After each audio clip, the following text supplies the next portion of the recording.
Assalamualaikum warahmatullahi wabarakatuh. Apa kabar anak-anak? Di tahun baru, semester baru, semangat baru. Kita lanjutkan pelajaran biologi kita masih tetap bersama Ibu Suginingsih. Pokok bahasan kita kali ini yaitu interaksi antara makhluk hidup dengan lingkungan. Simak video Ibu berikut ini. Interaksi makhluk hidup dengan lingkungan. Nah, kita bahas dulu dalam hal ini yaitu apa itu lingkungan, habitat, dan ekosistem. Lingkungan yaitu segala sesuatu yang terdapat di sekitar makhluk hidup dan sangat mempengaruhi terhadap aktivitas makhluk hidup. Sedangkan habitat yaitu tempat tinggal makhluk hidup. Selanjutnya, ekosistem yaitu interaksi atau hubungan timbal balik antara makhluk hidup dengan lingkungannya. Komponen ekosistem yaitu terdiri dari komponen biotik dan komponen abiotik.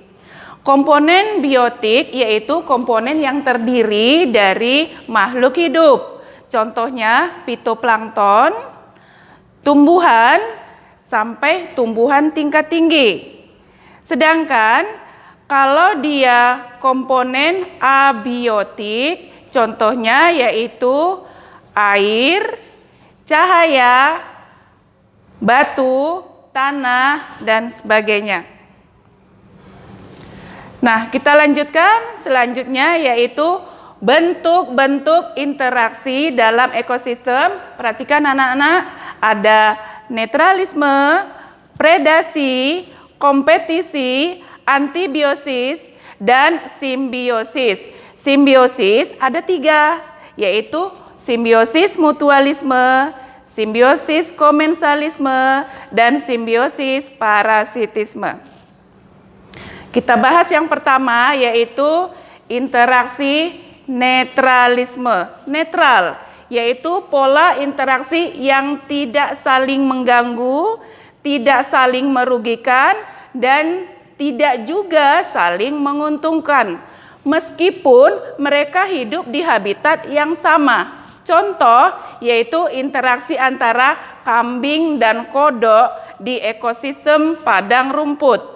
Contoh yang lain yaitu interaksi antara kucing dan kupu-kupu yang berada di suatu taman. Yang kedua yaitu pola interaksi predasi. Pola interaksi yang terjadi antara pemangsa atau predator dengan mangsa atau prey. Contohnya pada ekosistem persawahan, ular akan memangsa tikus. Pada ekosistem savana, zebra, kijang, dan rusa akan dimangsa oleh predator seperti harimau dan singa. Nah, yang ketiga ada pola interaksi kompetisi. Kompetisi, persaingan, yaitu terjadi antar individu atau populasi untuk memenuhi kebutuhan hidup. Namun, habitat tempat tinggal tidak menyediakan dalam jumlah yang cukup. Contoh misalnya populasi sapi dan kuda di padang rumput yang sama akan berkompetisi untuk memperebutkan rumput. Contoh yang kedua yaitu misalnya belalang dan ulat saling memperebutkan dedaunan sebagai sumber makanan pada habitat yang sama. Yang keempat yaitu pola interaksi antibiosis atau amensalisme, yaitu suatu pola interaksi berupa hubungan antar dua individu yang berbeda jenis yang menyebabkan individu yang satu menghambat pertumbuhan individu yang lain. Contoh, misalnya jamur Penicillium notatum akan mengeluarkan suatu zat antibiotik yang bisa menghambat pertumbuhan atau penyebaran bakteri penyebab penyakit. Contoh yang berikut, ada tanaman pinus atau pohon walnut akan mengeluarkan suatu zat kimia yang menghambat pertumbuhan tumbuhan lain di sekitarnya, sehingga akan sulit menemukan tumbuhan lain di sekitar tanaman pinus. Itu pola interaksi simbiosis. Simbiosis ini adalah hidup bersama antara dua makhluk hidup. Ada 3 simbiosis. Yang pertama simbiosis mutualisme, yang kedua simbiosis parasitisme, yang ketiga simbiosis komensalisme. Nah, kita bahas satu persatu.